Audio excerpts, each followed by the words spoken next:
പുതിയൊരു വീഡിയോയിലേക്ക് എല്ലാവർക്കും സ്വാഗതം. ജയറാം, കാളിദാസൻ ഇവർ വർഷങ്ങൾക്ക് ശേഷം ഏകദേശം 23 കൊല്ലത്തിന് ശേഷം ഒന്നിച്ച ചിത്രമാണ് ആശകൾ ആയിരം.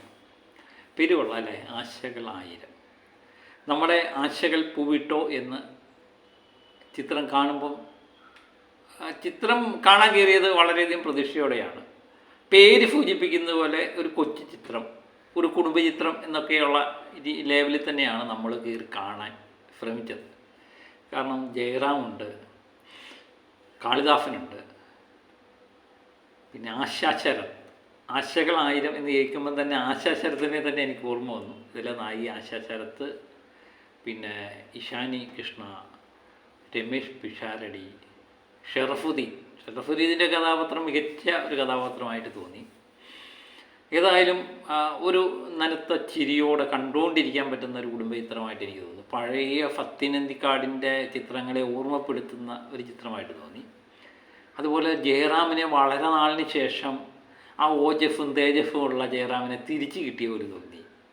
പക്ഷേ കാളിദാസ് ജയറാം അത്രമേൽ ലിങ്കായോ എന്നുള്ളത് എനിക്ക് സംശയമാണ്.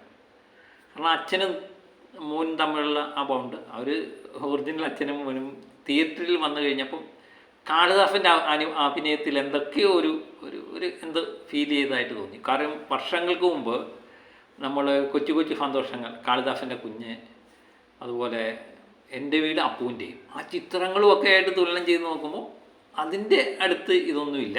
എന്നാലും ഇന്നത്തെ കാലഘട്ടത്തിൽ ഒരു മികച്ച ചിത്രം എന്ന് പറയുന്നത് നല്ലൊരു ചിത്രം, മികച്ചതെന്ന് പറയുന്നില്ല, നല്ലൊരു ചിത്രം കണ്ട ഒരു പ്രതീതിയുണ്ട്. കാരണം ഇതിനകത്ത് ഒത്തിരി പോരായ്മകളൊക്കെ ഉണ്ട്, അതൊക്കെ പാടെ മറന്നേക്കും. പിന്നെ പ്രജിത്ത് എന്ന് പറയുന്നത് വടക്കൻ സെൽഫിയാണ് നമുക്ക് ഓർമ്മ വരുന്നത്. അതുമായിട്ടൊന്നും തുലനം ചെയ്ത് നോക്കേണ്ട കാര്യമില്ല. ഞാനത് പറഞ്ഞ പോലെ പണ്ട് നമ്മൾ ഈ സത്യനന്ദിക്കാടിൻ്റെ ചിത്രങ്ങളൊക്കെ കാണുന്ന ഒരു രീതിയിൽ തന്നെ കണ്ടുകൊണ്ടിരിക്കാൻ പറ്റിയ ചിത്രമാണ്. ആദ്യ പകുതിയിലെ ഇടയ്ക്കിടയ്ക്ക് തമാശകളും ഒരു കുടുംബ രീതിയിലുള്ള അച്ഛനും മകനും തമ്മിലുള്ള ചെറിയ ഉരസലും ഒക്കെ ആയിട്ട് ഇങ്ങനെ മുന്നോട്ട് പോകുന്ന ഒരു കുടുംബം. അതിനിടയിൽ അമ്മയായ ആശാശരത്ത് ഇടപെടുന്നതും അങ്ങനെയുള്ളൊരു കഥ പറഞ്ഞു. മകനെ സംബന്ധിച്ചെന്ന് പറയുന്നത്, നമ്മൾ സാധാരണ ഒരു പ്രായം കഴിഞ്ഞ് കഴിഞ്ഞാൽ മകൻ ഇവനെന്താ ജോലിയൊന്നും ചെയ്യാതെ ഇരിക്കുന്നത്. പിന്നെ ഒരു സിനിമയെന്ന് പറയുന്നത് അവനൊരു പാഷനാണ്. അതിനു വേണ്ടി മാത്രമായിട്ട് വേറെ ഒന്നും ചെയ്യാതെ അതിനുവേണ്ടി മാത്രം കാത്തിരിക്കുന്ന ഒരു മകൻ, അപ്പം കുറ്റപ്പെടുത്തലുമായിട്ട് അച്ഛൻ, അതിനിടയിൽ പെട്ട് വലയുന്ന അമ്മ, ഇതൊക്കെ എന്ന് പറഞ്ഞാൽ നിത്യ ജീവിതത്തിൽ, കുടുംബജീവിതത്തിൽ സ്ഥിരമായിട്ട് കാണുന്ന ഒരു പ്രായം കഴിഞ്ഞ് കഴിഞ്ഞാൽ അച്ഛനെ മക്കൾക്ക്, ആൺപിള്ളേർക്ക് പൊതുവെ ഇഷ്ടമല്ല. കാരണം ജോലിയുടെ കാര്യം പലപ്പോഴും പറയും. പിന്നെ അച്ഛൻ വരുമ്പോൾ മാറിപ്പോകുന്നതും ഒക്കെയാണ്. അച്ഛനും മകനും തമ്മിൽ കണ്ട ചെറിയൊരു രസൽ, അത് രക്ഷപ്പെടുത്താൻ വേണ്ടി ശ്രമിക്കുന്ന അമ്മ, ഇതൊക്കെ തന്നെ നിത്യജീവിതത്തിലുണ്ട്. അത് അതേപടി പകർത്താൻ വേണ്ടി സിനിമയിൽ ശ്രമിച്ചിട്ടുണ്ട്. അതുപോലെ നമ്മുടെ ജീവിതവുമായിട്ട് ബന്ധപ്പെടുത്തി നിൽക്കുന്നതായിട്ട് ആദ്യ പകുതി എനിക്ക് തോന്നി. വളരെ ഒരു ചെറിയ തമാശയൊക്കെ ആയിട്ട് ഈ ചിത്രം മാറി. പിന്നെ ഷറഫുദ്ദീൻ്റെ കഥാപാത്രം വന്നതിന് ശേഷം ഇതിൻ്റെ ടേണിംഗ് പോയിൻറ്റും ഒക്കെ ആയിട്ട് മാറുന്നുണ്ട്. ഷറഫുദ്ദീൻ്റെ ഒരു മികച്ച കഥാപാത്രമായിട്ട് തോന്നി. ആദ്യ പകുതി ഇങ്ങനെ ഒരു പ്രതികരണമാണെങ്കിൽ എനിക്ക് തോന്നുന്നു രണ്ടാം പകുതി ചെറിയ വലിച്ചു നീട്ടൽ ഉണ്ട് എന്ന് തോന്നി. ആദ്യ പകുതി അപേക്ഷിച്ച് എനിക്ക് രണ്ടാം പകുതി അത്രമേലെ സൂചിച്ചില്ലെങ്കിലും ഇമോഷണൽ ട്രാക്കൊന്നും അത്രമേലെ അങ്ങോട്ട് കണക്റ്റ് ആകാൻ പറ്റില്ല. എന്നാലും പൊതുവെ ടോട്ടലായിട്ട് നമ്മൾ എടുക്കുമ്പോൾ ചിത്രം കണ്ടുകൊണ്ടിരിക്കാൻ പറ്റിയ ഒരു ചെറിയൊരു ചിത്രം, അതുപോലെ ഒരു മികച്ച ചിത്രം എന്ന് പറയുന്നില്ല, ഒരു നല്ലൊരു ചിത്രമായിട്ട് തോന്നി. അതുമല്ല, ജയറാമിനെ ഇഷ്ടപ്പെടുന്നവർക്ക് ജയറാമിൻ്റെ ഒരു തിരിച്ചുവരവ് എന്ന് വിശേഷിപ്പിക്കാവുന്ന ചിത്രം തന്നെയാണ്.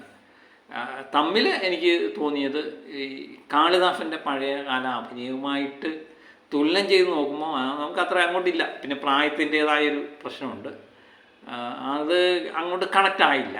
അതുപോലെ ഇമോഷണൽ ട്രാക്കൊന്നും നമുക്ക് അത്ര അങ്ങോട്ട് കണക്റ്റ് ആയില്ല. പക്ഷേ ഈ കുടുംബ ബന്ധങ്ങളുടെ കഥയും അതുമൊക്കെ ആയിട്ട് വളരെയധികം നമുക്ക് ലിങ്ക് ആവുകയും ചെയ്തു. അതൊക്കെ തന്നെയാണ് ഈ ചിത്രവുമായിട്ട് ബന്ധപ്പെട്ട് എനിക്ക് പറയാനുള്ളത്. ഒരു കുടുംബചിത്രം, കുടുംബവുമായിട്ട് ഇരുന്ന് കാണാൻ പറ്റിയൊരു ചിത്രം തന്നെയാണ് പ്രജിത്ത് നമുക്ക് വേണ്ടി ഒരുക്കിയിരിക്കുന്നത്.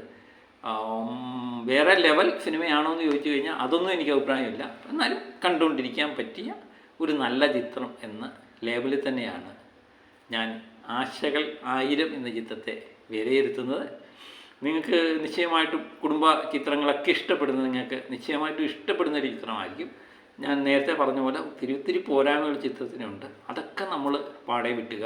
അതുപോലെ സംഗീതമായാലും അതിൻ്റെ എല്ലാ കാര്യങ്ങളും ഒരുപോലെ ചിത്രവുമായിട്ട് ബന്ധപ്പെടുത്തി നമ്മൾ സംസാരിക്കുമ്പോൾ അതെല്ലാം ലിങ്കായിട്ട് ക്ലൈമാക്സ് കണ്ടുകൊണ്ടിരിക്കുന്ന നമുക്ക് തോന്നി ഇത്രയും ഉള്ളായിരുന്നോ എന്നൊരു തോന്നൽ നമുക്കുണ്ടായി. എന്നാലും ഞാൻ പറഞ്ഞില്ലേ, ആദ്യ പകുതിയെ അപേക്ഷിച്ച് രണ്ടാം പകുതി അല്പം എനിക്ക് അത്രമേൽ അങ്ങ് ഇഷ്ടപ്പെട്ടില്ല, എന്നാലും കുഴപ്പമില്ല എന്ന് പറഞ്ഞുകൊണ്ടിരിക്കുക. അതാണ് ഈ ചിത്രവുമായിട്ട് ബന്ധപ്പെട്ട് എനിക്ക് പറയാനുള്ളത്. നിങ്ങൾ ചിത്രം കണ്ടവരുണ്ടെങ്കിൽ നിശ്ചയമായിട്ടും അഭിപ്രായം പറയുക. അപ്പോൾ എല്ലാവരുടെയും അഭിപ്രായം ഒരുപോലെ ആയിരിക്കണമെന്നില്ലല്ലോ. അപ്പം നമ്മുടെ കണക്കൂട്ടലനുസരിച്ച് ഒരു നല്ല ചിത്രം വളരെ നാളിന് ശേഷം ജയറാമായിട്ട് കാണാൻ പറ്റിയ ഒരു ചിത്രമായിട്ടാണ് എനിക്ക് തോന്നിയത്.